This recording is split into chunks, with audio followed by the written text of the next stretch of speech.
It's Monday morning. ಇವತ್ತಿನ ಬ್ರೇಕ್ಫಾಸ್ಟ್ಗೆ high fibre ಹಾಗೆಯೇ protein ಇರೋವಂಥ ಬ್ರೇಕ್ಫಾಸ್ಟ್ನ ರೆಡಿ ಮಾಡ್ಕೊತಾ ಇದ್ದೀನಿ. ಯಾವಾಗಲೂ ನಾನು ಪ್ರತಿದಿನ ಬೆಳಗಿನ ಬ್ರೇಕ್ಫಾಸ್ಟ್ಗೆ ಪ್ರೋಟೀನ್ ರಿಚ್ ಆಗಿರಬೇಕು ಆ ಥರದ ಬ್ರೇಕ್ಫಾಸ್ಟ್ನೇ ಪ್ರಿಪೇರ್ ಮಾಡೋದು. ಏನಕ್ಕೆ ವೆಯ್ಟ್ ಲಾಸ್ ಮಾಡುವಾಗ ಇದು ತುಂಬಾ ಹೆಲ್ಪ್ ಮಾಡುತ್ತೆ.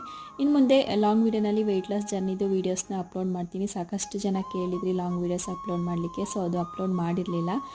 ಇನ್ನು ಮುಂದೆ ಡೈಲಿ ಯಾವ ರೀತಿ ಎಲ್ಲ ಫುಡ್ಡನ್ನು ತೊಗೊತೀವಿ, ಹೆಲ್ದಿಯಾಗಿ ಯಾವ ರೀತಿ ಫುಡ್ಡನ್ನು ತೊಗೊಂಡು ನಾವು ವೆಯ್ಟನ್ನು ಮೇಂಟೈನ್ ಮಾಡ್ಬೋದು ಅನ್ನೋದನ್ನು ಕಂಟಿನ್ಯೂಸ್ ಆಗಿ ನಾನು ಡೈಲಿ ವ್ಲಾಗಲ್ಲಿ ಅಪ್ಲೋಡ್ ಮಾಡ್ತೀನಿ. ಯಾರಿಗೆಲ್ಲ ಇಂಟ್ರೆಸ್ಟ್ ಇದೆ ಕಾಮೆಂಟ್ ಸೆಕ್ಷನಲ್ಲಿ ತಿಳಿಸಿ.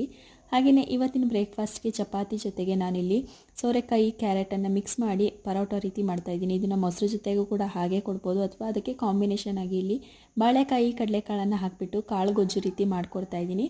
ನಂತರ ಬ್ರೇಕ್ಫಾಸ್ಟ್ ಮಾಡೋದಿನ್ನು ಹಾಫ್ ಆನ್ ಅವರ್ ಇದ್ದ ಹಾಗೆಯೇ ಒಂದು ಗ್ಲಾಸಷ್ಟು ಡಿಟಾಕ್ಸ್ ವಾಟರ್ನ ಕುಡಿದು ಆನಂತರ ಬ್ರೇಕ್ಫಾಸ್ಟ್ನ ಕಂಪ್ಲೀಟ್ ಮಾಡ್ಕೊಳ್ಳೋದು. ಮನೆಯಲ್ಲಿ ಎಲ್ಲರಿಗೂ ಏನು ಮಾಡಿರ್ತೀವೋ ಅದೇ ಊಟನ 3 ಹೊತ್ತು ತಿಂದ್ಕೊಂಡು ವೆಯ್ಟ್ ಲಾಸನ್ನು ಸುಲಭವಾಗಿ ಮಾಡ್ಕೊಳ್ಬೋದು. ಇದು ಇವತ್ತಿನ ಮಿನಿ ಬ್ಲಾಗ್.